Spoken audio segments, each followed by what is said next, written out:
So hello everyone, welcome to special study. आज हम लोग जियोग्राफी के टॉप इम्पोर्टेंट क्वेश्चन को कवर करने वाले हैं और इस वीडियो में हम भारत के विस्तार और स्थिति के बारे में जितने भी इम्पोर्टेंट क्वेश्चन बनते हैं उनको कवर करने वाले हैं। तो चलिए बिना टाइम वेस्ट किए शुरू करते हैं आज का ये वीडियो। हमारा क्वेश्चन नंबर 126 से है, निम्नलिखित राज्यों में से किसकी तटरेखा सर्वाधिक है। तो किसकी तटरेखा सर्वाधिक है, तो इसका सही आंसर यहाँ पर हो जाएगा गुजरात। ठीक है। क्वेश्चन नंबर 127 है, उत्तर भारत में उप हिमालय क्षेत्र के सहारे फैले समतल मैदान को क्या कहा जाता है। तो उसको कहा जाता है फ्रेंड्स भावर, याद रखिएगा। क्वेश्चन नंबर 128 है, कोरी निवेशिका जिस पर स्थित है वह है, कोरी निवेशिका जिस पर है उसको क्या बोलते हैं, तो उसे हम बोलते हैं कच्छ का लिटिल रन। क्वेश्चन नंबर 129 देखते हैं, कर्क रेखा निम्नलिखित में से किन राज्यों से होकर गुजरती है। तो इसका सही आंसर हो जाएगा 1 2 4। ठीक है, मतलब कि गुजरात से भी जाती है, झारखंड से भी होकर जाती है, मिजोरम से भी होकर जाती है, असम से होकर नहीं गुजरती है। क्वेश्चन नंबर 130 देखते हैं, 130 नंबर, भारत का लगभग 30% क्षेत्र 3 राज्यों में समाहित है। ये 3 राज्य कौन कौन से हैं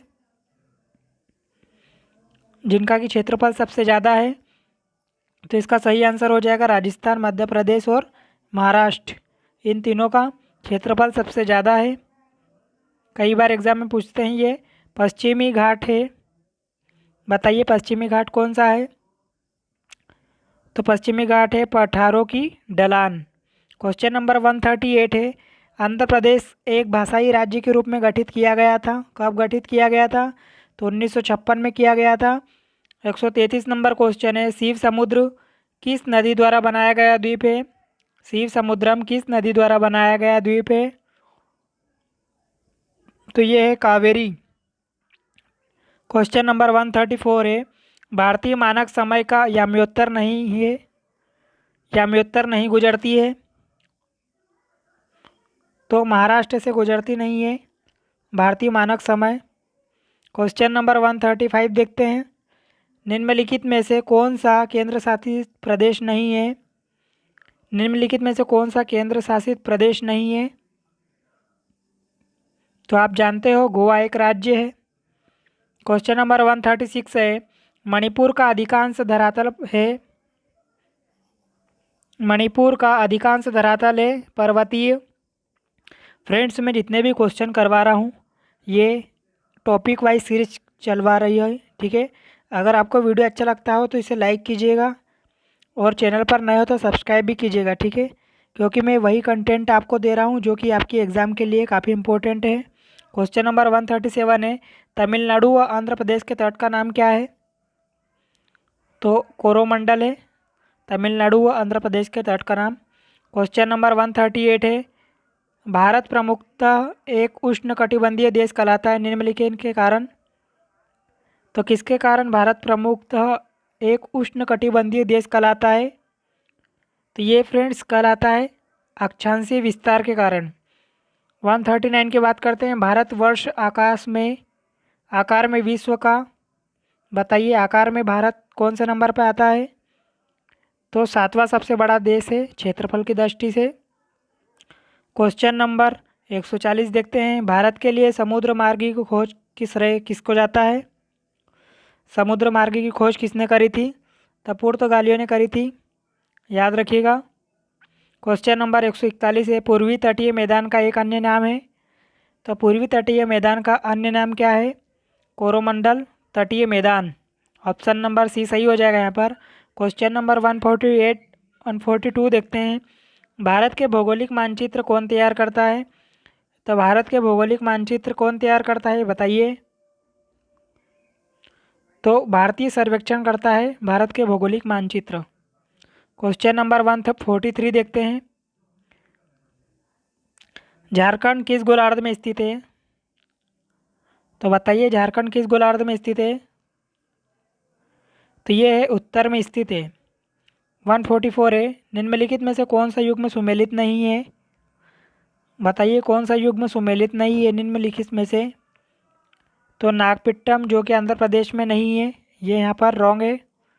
क्वेश्चन नंबर 145 है, निम्नलिखित में से कौन सा भारत में ज्वालामुखी द्वीप है? तो बेरन द्वीप है, आपको पता होना चाहिए। क्वेश्चन नंबर 146 है, भारतीय मुख्य भूभाग में कितने महासागर मिलते हैं? तो एक महासागर मिलता है फ्रेंड्स भारतीय मुख्य भूभाग में। क्वेश्चन नंबर 147 देखते हैं, निम्नलिखित में से कौन सा एक भारत का प्रवाल द्वीप समूह है? तो भारत का एक प्रवाल द्वीप समूह कौन सा है? लक्षद्वीप है। क्वेश्चन नंबर 148 है, भारत के राज्यों का निम्नलिखित में से कौन सा एक युग्म सबसे पूर्वी और सबसे पश्चिमी राज्य को इंगित करता है?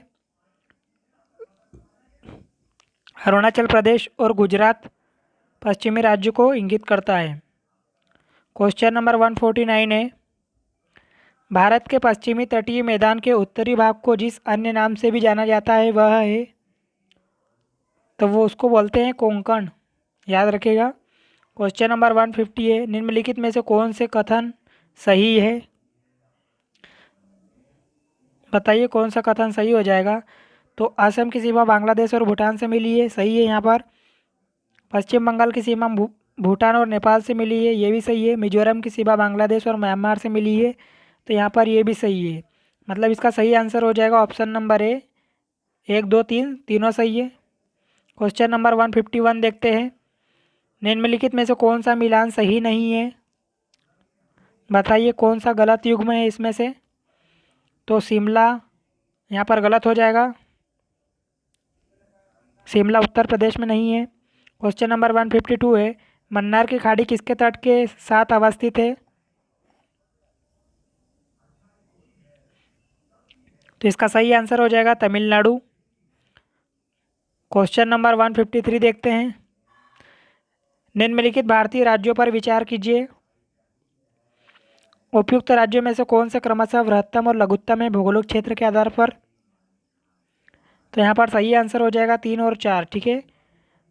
आंध्र प्रदेश और उत्तराखंड जो कि बृहत्तम और लघुत्तम राज्य है।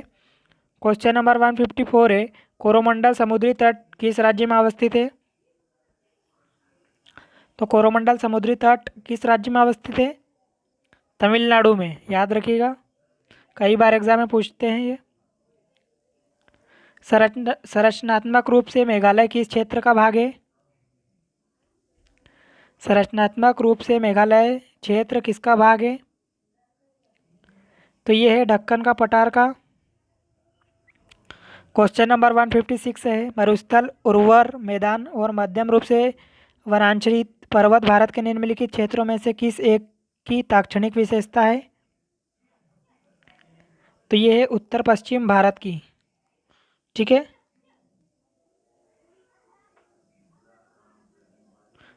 उम्मीद है कि आपको समझ में आया होगा। चैनल पर नए हो तो सब्सक्राइब कर लीजिए।